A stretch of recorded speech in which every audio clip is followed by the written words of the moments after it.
Donald J. Trump is now president of the United States. President Obama is the ex-president. And Mr. Trump, for the moment, steps away for the inauguration. Alors le problème de l'antifascisme, c'est très utile, comme pour l'historien des idées que je suis, de voir comment meurt une idée. L'antifascisme a été grand un jour. Moi, si mon grand-père a été torturé par la Waffen-SS, et par la Gestapo française, brave monsieur Jardin, c'est parce qu'il était antifasciste. C'est en tant que communiste qu'il est torturé. Ce qu'il n'était pas, il avait des sympathies, mais il n'a jamais été communiste, mais peu importe. Donc à un moment, l'antifascisme, ça voulait vraiment dire quelque chose. Et puis dans les années 70, enfin déjà dans les années 50, il y a une mue parce que tout simplement les antifascistes courageux, ceux qui ont affronté les fascistes, l'antifascisme des années 20, qui en plus a du chou, hein, et idéologiquement, intellectuellement développé, etc., tous ces gens-là sont morts. Parce que souvent, à ce moment-là, quand tu te bats avec les fascistes, et les vrais fascistes, donc les nazis pour la plupart, s'ils mettent la main sur toi, il y a un aller, il n'y a pas de retour. Et dans les années 50, l'antifascisme, qui avait déjà commencé à être utilisé par le Comintern comme un instrument de diabolisation des idées dites de droite ou bourgeoises par l'URSS, comme instrument idéologique, mais là encore, c'est un antifascisme qui avait une colonne vertébrale, tu vois. Aragon, c'est un vrai mec, et c'est un vrai patriote français. Mais il pense que sa vision de la question sociale et ouvrière est le seul moyen d'aller vers un national-bolchevisme, enfin, du moins un communisme français authentique. C'est une vision sectaire, critiquable, etc. Mais ce n'est pas un personnage archétypal du néofascisme d'aujourd'hui, appelons-le Scouille, ça lui va bien. Légumosexuel, cheveux bleus, froc à chier dedans, qui est l'antifasciste actuel, tu vois. Rien à voir. Lui, il va naître beaucoup plus tard, il va naître dans les années 70, dans les mouvements autonomes, dans la crasse.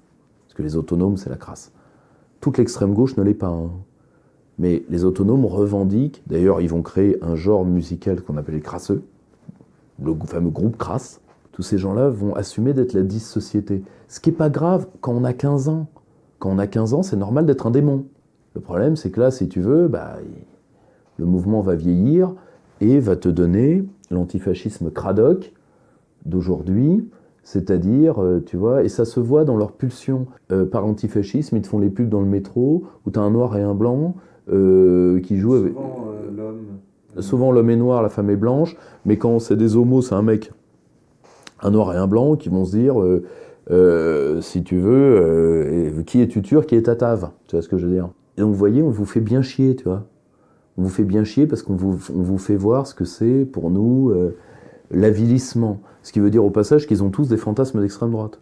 À titre personnel, deux êtres qui se donnent l'un à l'autre ne s'avilissent pas.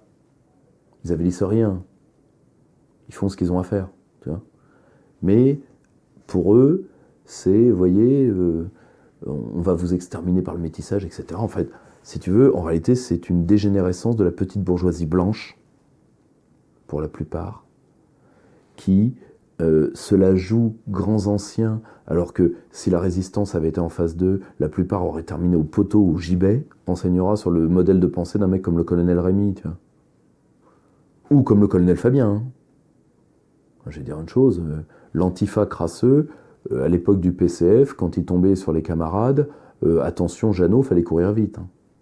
Ils vont habiller la mutation du capital des années 70-80, donc la mondialisation qui se prépare, de l'aura de l'antifascisme, l'ouverture. Alors que l'antifascisme réel, celui des années 20, n'a pas prêché pour l'ouverture, il a prêché pour voir le nazisme comme ce qu'il était, c'est-à-dire une maladie de civilisation. En plus, le nazisme n'était pas contre l'ouverture, au contraire. La barbarie nazie commence par la levée de la frontière de Pologne. Eux, ils sont pour l'ouverture, ils sont pour ouvrir les portes des autres, à coups de latte. Là, ils sont pour l'ouverture, il n'y a pas de souci, chez toi. C'est une non-notion politique. Une non-notion. Tu prends une cellule humaine, tu la fermes totalement, elle meurt, tu l'ouvres totalement, elle meurt. Claude Lévi-Strauss se disait pour les cultures, l'ouverture, c'est une non-notion. C'est le genre de mot impolitique que tu sors quand tu n'as rien à dire.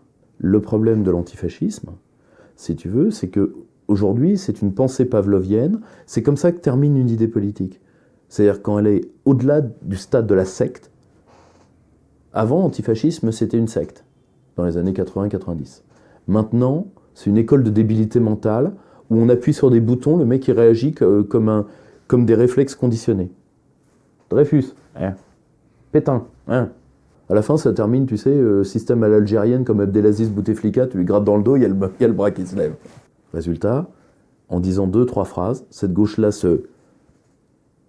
elle oublie qu'elle va marcher derrière Macron, qui est un tueur d'ouvriers, qui détruit tout ce qu'il touche, tout ça parce que réflexe conditionné.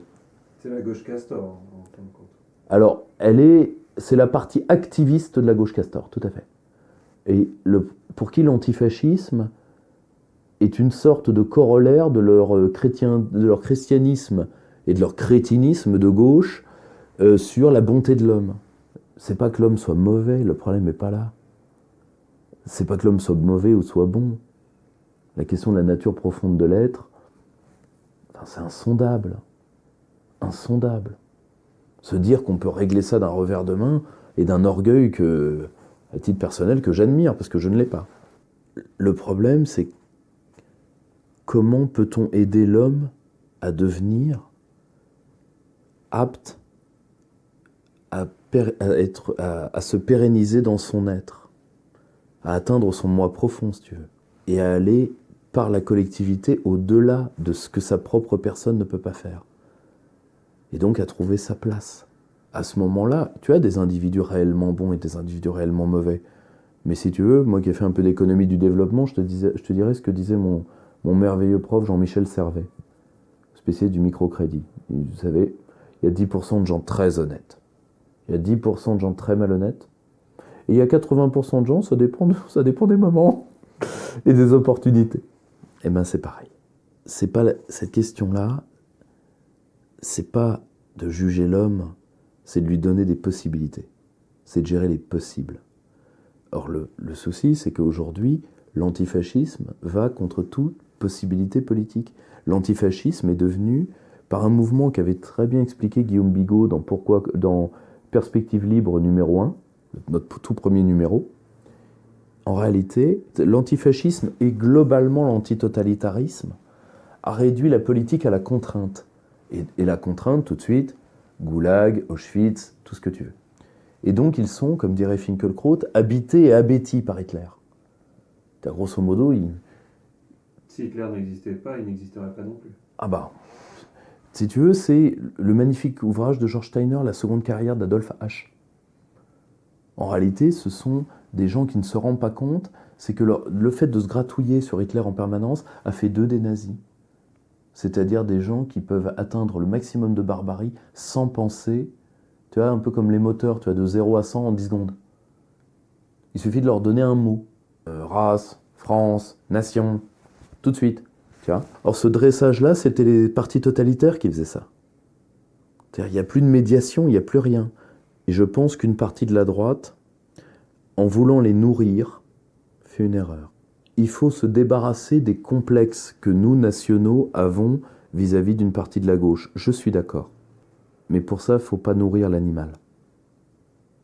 Je pense que c'est une erreur.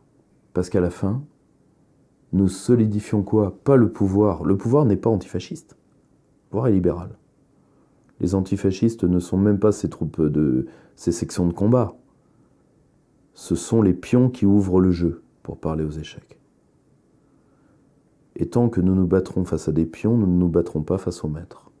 Alors vous me direz, l'avantage, c'est que se taper avec eux, c'est facile. Déjà, quand on les cherche pas, on les trouve, alors si on se met à les chercher. Mais ça veut dire que nous avons un problème de maturité politique. Et ça, c'est beaucoup plus grave.